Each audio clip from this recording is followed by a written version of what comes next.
ಸ್ನೇಹಿತರೆ ನಮಸ್ಕಾರ. ನಾನು ನಿಮ್ಮ ನಿಯಾ ಟ್ರಾವೆಲ್ಸ್ ಗಿರೀಶ್.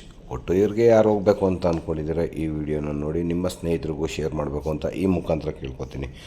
ನಾವು ಹೋಗಿದ್ದೆ ಮೈಸೂರಿಂದ ಕೊಟ್ಟೂರಿಗೆ ಹೋಗೋಕ್ಕೆ ನಾವು ವಿರಾಜಪೇಟೆ ಆ ಕಡೆಯಿಂದ ಕುಟ್ಟ ಮತ್ತು ಹಾಗೆ ಇರಿಟಿ ಮೇಲೆ ಹೋದೋ 180 ಕಿಲೋಮೀಟ್ರು ಕೂಡ ಆಗ್ತು.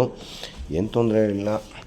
ಬಟ್ ನಾವು ಹೋಗಿದ್ದೆ ಬೈಕ್ ರೈಡ್ನಲ್ಲಿ. ತುಂಬ ಚೆನ್ನಾಗಿತ್ತು ಎಕ್ಸ್ಪೀರಿಯೆನ್ಸು. ಬಟ್ ನಮ್ಮ ಹಣೆ ಬರೋ ಚೆನ್ನಾಗಿರ್ಬೇಕಲ್ವ, ಪೂರಾ ಮಳೆ ಇತ್ತು. ಹಾಗಾಗಿ ಕೊಟ್ಟೂರಿಗೆ ಹೋಗಿ ತಲುಪಿ ಅಲ್ಲೆಲ್ಲ ಸ್ನಾನ ಮಾಡಿ ದೇವಸ್ಥಾನನ ನೋಡ್ಕೊಂಡು ಬರೋಣ ಅಂತ ಹೇಳಿ ಕೈ ಮುಗಿದು ದೇವರ ಕೃಪೆಗೆ ಪಾತ್ರರಾಗೋಣ ಅಂತ ಹೇಳಿ ಕೊಟ್ಟೂರು ದೇವಸ್ಥಾನಕ್ಕೆ ನಾವು ಕೂಡ ಎಂಟ್ರಿ ಆದ. ಹೋಗ್ತಾ ಅಲ್ಲಿ ಇಲ್ಲಿ ಎಲ್ಲ ಶಾಪಿಂಗ್ ಮಾಡ್ಕೊಂಡು ಹೋದೋ. ಈ ಒಂದು ವಿಡಿಯೋ ಮಾಡಲಿಕ್ಕೆ ನಮಗೆ ತುಂಬ ಕಷ್ಟ ಆಯಿತು. ಹೋಗೋರು ಯಾವುದೇ ಕಾರಣಕ್ಕೂ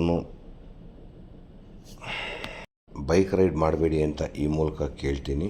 ಯಾಕೆ ಅಂತಂದರೆ ತುಂಬ ಮಳೆ ಇದೆ, ತುಂಬ ಜನ ಕೂಡ ರಶ್ ಆಗ್ತಿದೆ.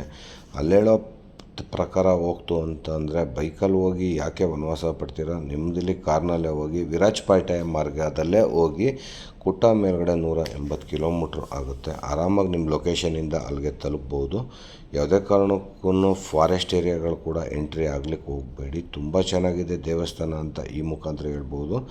ಬಟ್ ನಮಗೇನು ಒಳ್ಳೆಯದಾಗುತ್ತೆ ಬಿಡುತ್ತೆ ಅನ್ನೋದು ಸೆಕೆಂಡು. ನಾವಿಟ್ಟಿರೋ ನಂಬಿಕೆ ಮೇಲೆ ಅಲ್ಲಿಗೆ ನಾನು, ನನ್ನ ಮಗ ಮತ್ತು ನನ್ನ ಹೆಂಡತಿ ಇಷ್ಟು ಜನ ಕೂಡ ಬೈಕ್ನಲ್ಲೇ ರೈಡ್ ಮಾಡಿ ತುಂಬ ಅದ್ಭುತವಾಗಿತ್ತು. ನೈಟ್ ಬಿಟ್ಟಿದ್ದು, ಹಾಗಾಗಿ ಹೋಗಿ 1 ಗಂಟೆ ರಾತ್ರಿಗೆ ಅಲ್ಲಿ ತಲುಪಿ ಅಲ್ಲೇ ಒಂದು 3 ಅವರ್ಸ್ ರೆಸ್ಟ್ ಮಾಡಿ ಬೆಳಿಗ್ಗೆ ಎದ್ದು ಸ್ನಾನ ಮಾಡಿಕೊಂಡು ಡೈರೆಕ್ಟ್ ದರ್ಶನಕ್ಕೆ ಹೋದೋ. 100 ಮೀಟ್ರು ನಾವು ದರ್ಶನಕ್ಕೆ ಎಂಟ್ರಿ ಆಗಲಿಕ್ಕೋಸ್ಕರ 3:30 4 ಅವರ್ ಕೂಡ ಕಾದೋ. ತುಂಬ ಬೇಜಾರಾಯಿತು. ಬಟ್ ದರ್ಶನ ಮಾಡಿದವರು ಬೇಗ ಹೊರಗಡೆ ಔಟ್ ಆಗ್ತಿರಲಿಲ್ಲ. ಹಾಗಾಗಿ ನಮ್ಮನ್ನು ದರ್ಶನ ಲೇಟ್ ಆಯಿತು ಅಂತ ನಾನು ಯೋಚನೆ ಕೂಡ ಮಾಡಿದ್ದೀನಿ. ಯಾರೆಲ್ಲ ಹೋಗಬೇಕು ಅಂದ್ಕೊಂಡಿದ್ದೀರ, ಬೆಳಗಿನ ಜಾವ 4 ಗಂಟೆಗೇ ಎದ್ದು ದೇವರ ದರ್ಶನಕ್ಕೆ ನೀವು ಹೋದರೆ ಬೇಗ ದರ್ಶನ ಆಗುತ್ತೆ. ಇಲ್ಲ ಅಂದರೆ ಸಂಜೆ 4 ಗಂಟೆ ಮೇಲ್ಗಡೆ ಹೋದರೆ ದರ್ಶನ ಕೂಡ ಆಗುತ್ತೆ ಅಂತ ಅಲ್ಲಿನ ಲೋಕಲ್ ಜನಗಳು ಕೂಡ ಹೇಳಿದ್ರು.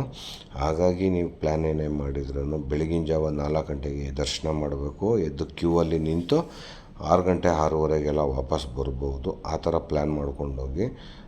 ಧನ್ಯವಾದಗಳು ಸ್ನೇಹಿತರೆ. ವಿಡಿಯೋ ಯಾರಿಗೆಲ್ಲ ಇಷ್ಟ ಆಗಿದೆ ನಿಮ್ಮ ಸ್ನೇಹಿತರುಗಳಿಗೆ ಶೇರ್ ಮಾಡಿ, ಕಮೆಂಟ್ ಮಾಡಿ, ಲೈಕ್ ಮಾಡಿ. Thank you. ಜೈ ಕನ್ನಡಾಂಬೆ.